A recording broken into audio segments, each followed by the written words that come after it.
Shalom, shalom, bien-aimé. Je crois par la grâce de Dieu que tu vas bien et que le Seigneur t'a fait beaucoup de bien encore pendant cette semaine, qu'il t'a fortifié, qu'il t'a équipé et qu'il t'a étiré comme il faut et que pour la prochaine semaine encore, il est prêt à t'emmener un peu plus loin. Sur ce, j'aimerais qu'on lui dise merci pour sa bienveillance et pour sa bonté encore dans nos vies. Prions. Tendre Père, tu es tellement bon et fidèle pour nous. Tu nous as choisis, tu nous as établis et que tu nous envoies pour porter du fruit afin que notre fruit demeure. Nous sommes tellement reconnaissants parce que tu nous as choisis. Tu n'es pas venu, Seigneur, mourir sur la croix seulement pour l'humanité, mais pour chacun de nous, personnellement, individuellement. Et nous sommes reconnaissants pour ça. Nous te disons merci pour le choix que tu as porté sur nous. Ah, quelle grâce et quel privilège que d'être choisi par le Dieu Tout-Puissant. Merci Père pour ta bienveillance. Merci pour ta grâce. Merci pour ton amour. Que l'honneur et la louange te soient rendus, toi qui vis et règnes à jamais. Dans le merveilleux nom de Jésus, le Christ. Père, nous avons prié avec action de grâce et nous disons Amen, Amen, Amen, Amen. Bien-aimé, je suis heureux de te recevoir encore sur cette plateforme où je te parle de communion avec la personne du Saint-Esprit, la personne la plus importante de ma vie et de ta vie à toi aussi. Si tu as dit oui à Jésus, si tu as accepté Jésus comme Seigneur et Sauveur personnel, alors le Saint-Esprit est venu habiter, domicilier à l'intérieur de toi. Si tu ne l'as pas encore fait, l'occasion t'est donnée ce matin de dire oui à Jésus. Pourquoi dire oui à Jésus? Parce qu'il s'est donné à la croix pour tes péchés, parce qu'il t'a choisi et t'a sélectionné avant la fondation du monde pour te donner un avenir et de l'espérance. Tu devrais lui dire oui parce qu'il veut changer ton histoire, parce qu'il veut t'emmener pleinement à manifester ta destinée. Véritablement, ouvre ton cœur à sa voix, accepte-le comme Seigneur et Sauveur et reçois la vie de Dieu. Amen.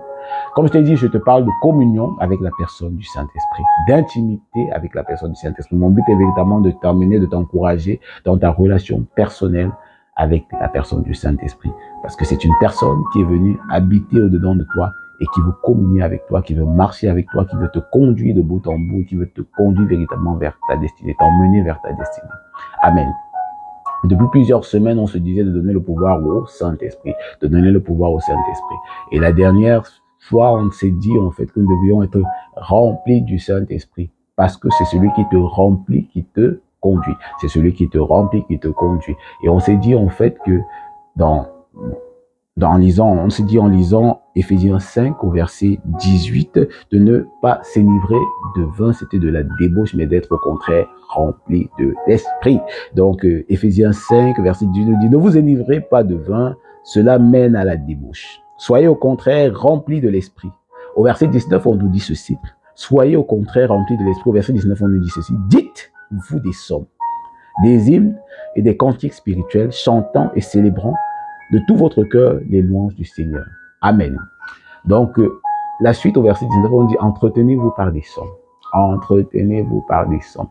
La semaine dernière, je disais déjà que c'était important parce que tout ce qui vient par la suite a trait à la langue. Comment est-ce que tu utilises ta langue? Comment est-ce que tu utilises ta langue? Est-ce que tu utilises ta langue pour proclamer les merveilles de Dieu, pour célébrer Dieu, pour chanter la louange de Dieu de tout ton cœur? Ou est-ce que tu utilises ta langue pour te détruire toi-même? Parce qu'en fait, la mort et la vie sont au pouvoir de ta langue, en fait. Ce que tu dis, c'est la plupart du temps, c'est ce qui va être manifeste dans ta vie. Parce que ce que tu dis, en fait, c'est ce que tu sèmes. Et ce que tu sèmes, tu vas le moissonner. Maintenant, comment est-ce que tu utilises ta langue? En fait, on se rend simplement compte que tout ce qu'il nous dit par la suite a trait à la langue. Et c'est de ça qu'on parlait la semaine dernière.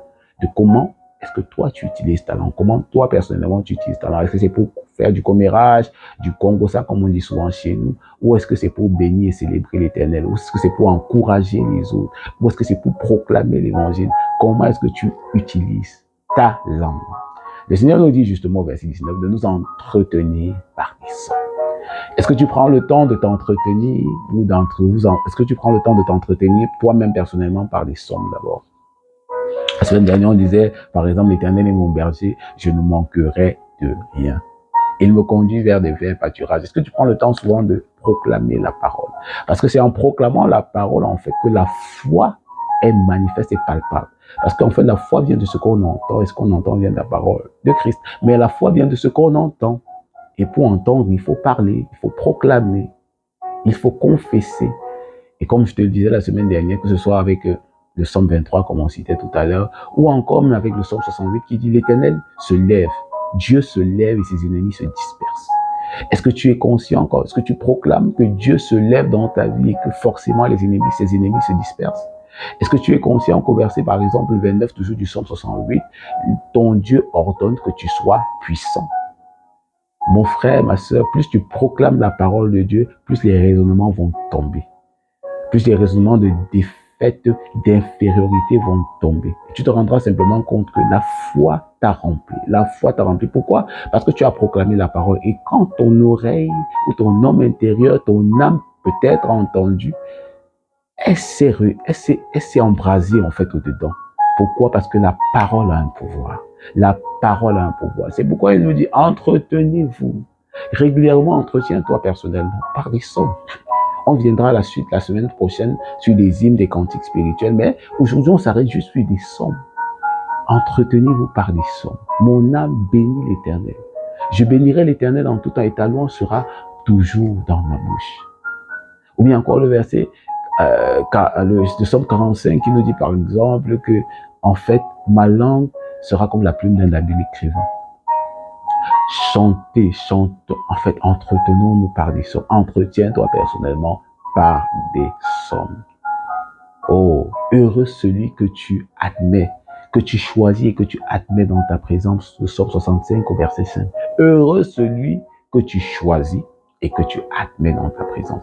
Je suis heureux parce que tu m'as choisi. Je suis heureux parce que tu m'as admis dans ta présence. Je suis heureux de ce que je repose dans les bras de l'Éternel du Tout-Puissant. C'est mon refuge, c'est ma forteresse. Il est mon refuge, il est ma forteresse. Je suis heureux de ce que tu m'as choisi, de ce que tu m'as admis dans ta présence. Oh Seigneur, quelle grâce, quel privilège j'ai que d'être appelé enfant de Dieu. Parce que j'ai été choisi, j'ai été sélectionné avant la fondation du monde et j'ai été attiré dans ta présence. Quelle grâce et quel privilège. Chaque fois que je le confesse, je me sens privilégié. Je me sens privilégié d'appartenir au gouvernement suprême, au gouvernement le plus important, d'appartenir au Dieu vivant, au Dieu tout-puissant. Plus je confesse ces sommes, plus je m'entretiens par des sommes, plus ma foi est davantage renforcée. Et plus je peux déplacer les montagnes. Parce que si ta foi est comme un grain de sénévé, alors tu peux déplacer les montagnes. Je suis convaincu qu'en t'entretenant par des sommes, tu es en train de renforcer ta foi. Sur ce, je peux que t'encourager à le faire, à pratiquer cet exercice pendant cette semaine, afin de voir des résultats et de témoigner par la suite de ce que, justement, tu as eu des résultats. Sur ce, je ne peux que te souhaiter un excellent week-end. À une prochaine vidéo. Ciao, ciao. Bye, bye.